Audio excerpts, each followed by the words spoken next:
สวัสดีครับมาพบกับพี่นูบในดูนูชาแนลนะครับวันนี้เราอยู่กันในเกม Diablo 4หลายคนก็ถามกันเข้ามานะครับสำหรับคลาส Necromancer ว่าพี่นูบบิลยังไงนะครับพี่นูบก็เลยมาทำคลิปมินิให้ดูกันในเลเวล1ถึง25ในช่วง Open Beta นั่นเองไปรับชมกันครับในการบิล Necromancer นั้นพี่นูบเลือกใช้เป็นสาย Critical Damage นะหลายๆคนอาจจะเลือกใช้สาย Summon ซึ่งก็จะเสก Skeleton Warrior หรือว่า Skeleton Mage รวมถึง Golem มาเดินกันเต็มแมปเลยทีเดียวแต่พี่นูบเลือกใช้สาย Critical Damage แล้วก็ไม่มีเรื่องระเบิดศพด้วยนะครับเนื่องจากอยากจะลองบิลสายไหนที่เล่นแล้วกดปุ่มน้อยๆหน่อยไม่ต้องใช้สกิลเยอะมากมายนักเราไปดูกันดีกว่าว่าพี่นูบบิลยังไงนะครับเริ่มกันที่สกิลกันก่อนส่วนของเบสิกสกิลนั้นพี่นูบเลือกใช้เป็นสกิล Bone Splinter ซึ่งสกิล Bone Splinter นั้นจะเป็นการปากระดูกออกไปนะครับและสร้างดาเมจให้กับศัตรูจำนวนหนึ่งหรือ 27%และถ้าเกิดเราปากระดูกนั้นออกไปอย่างต่อเนื่องเราจะได้เอเซนต์กลับคืนมาให้เราด้วยเมื่อเรา Enhance Bone Splinter จะส่งผลให้ Bone Splinter นั้นมีโอกาส 30% ที่จะปากระดูกเพิ่มเติมเข้าไปอีกแต่ว่าเงื่อนไขก็คือเราจะต้องมีเอเซนต์มากกว่าหรือเท่ากับ50 หน่วยและสุดท้ายของ Basic Skill ที่อัพไปถึงตรงนี้ก็คือ Acolyte Bone Splinter ในการตีไปยังเป้าหมายเดิมๆด้วย Skill Splinterจะทำให้โบนสปินเตอร์นั้นมีโอกาสในการตีติดคิดข้อเพิ่มขึ้นอีก 8% เป็นเวลา 4 วินาที ลงมาต่อกันที่หมวดของ Core Skill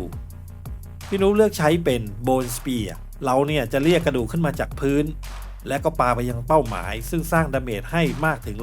119% โดยดาเมจเหล่านั้นสามารถทะลุไปยังศัตรูตัวหลักได้ด้วยและเราก็อัพมาที่ Enhance Bone Spear ซึ่งจะทำให้ Bone Spear นั้นแตกออกเป็น 3 ส่วนสร้างดาเมจไปยังศัตรูที่อยู่ด้านหน้าหลังจากนั้นไปที่ Supernatural Bone Spearโบนสเปียร์นั้นจะทำให้ศัตรูที่โดนตัวแรกเปิดจุดอ่อนเป็นเวลา 3 วินาที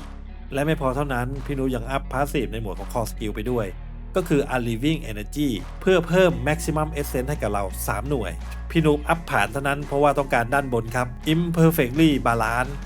ตรงนี้จะทำให้ Core Skill ของเราเนี่ยใช้ Essence เพิ่มขึ้น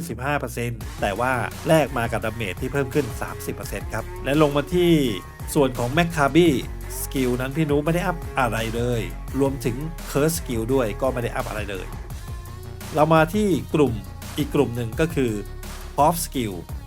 ตรงนี้พี่นุไม่ได้อัพ Active Skill ใดๆอัพเพียง Passive เท่านั้นซึ่งเป็น Passive ในกลุ่มของ Skill Bone มาเริ่มกันที่ Serration Skill Bone ของเราจะเพิ่มโอกาส Critical ขึ้น 1% ทุกๆ 10 Ascent ที่เหลืออยู่Compound Fracture เมื่อเกิด Critical ขึ้นแล้ว 10 ครั้งโบนสกิลของเราจะแรงขึ้น 10% เป็นเวลา 5 วินาที Evolution โบนสกิลของเราจะสร้างดาเมจมากขึ้นอีก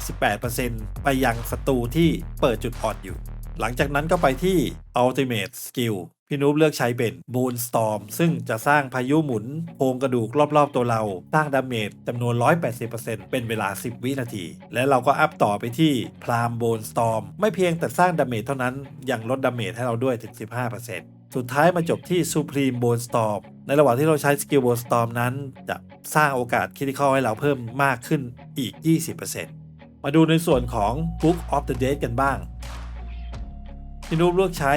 ในส่วนของ Skeleton Warrior ดังนี้ครับเป็น Skirmisher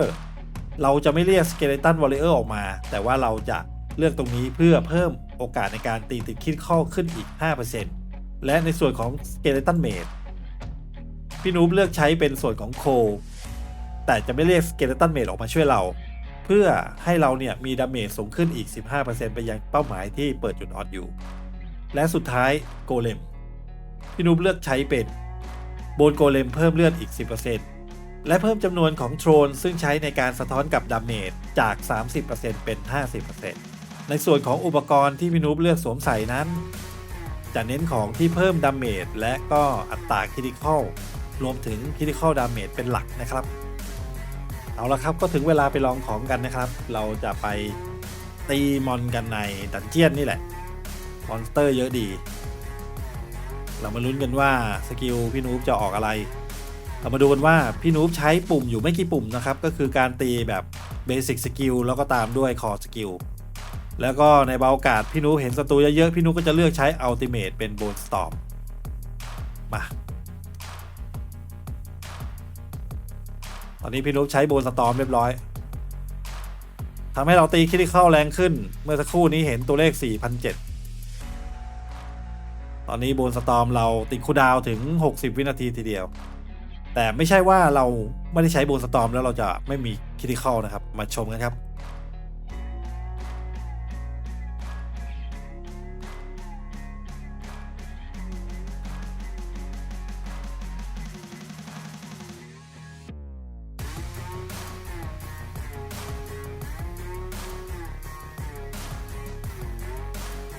สำหรับอีลิทมอนสเตอร์นั้นตายได้อย่างรวดเร็วทีเดียวนะครับสำหรับสายนี้วิ่งมาแป๊บเดียวก็ตายแล้ว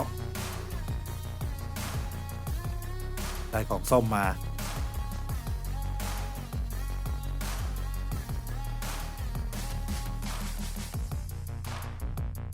เห็นตัวเลขเมื่อสักครู่นะครับ 4,800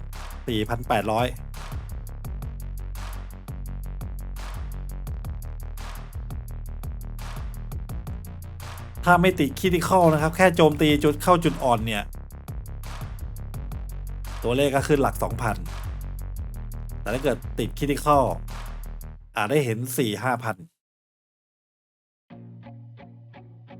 ในกรณีที่คริติคอลด้วยโอเวอร์พาวเวอร์นะครับอาจจะมากกว่านั้นแต่ว่าตัวนี้ยังไม่มีของส้มที่เสริมเรื่องของการคริติคอลโอเวอร์พาวเวอร์เท่าใดนัก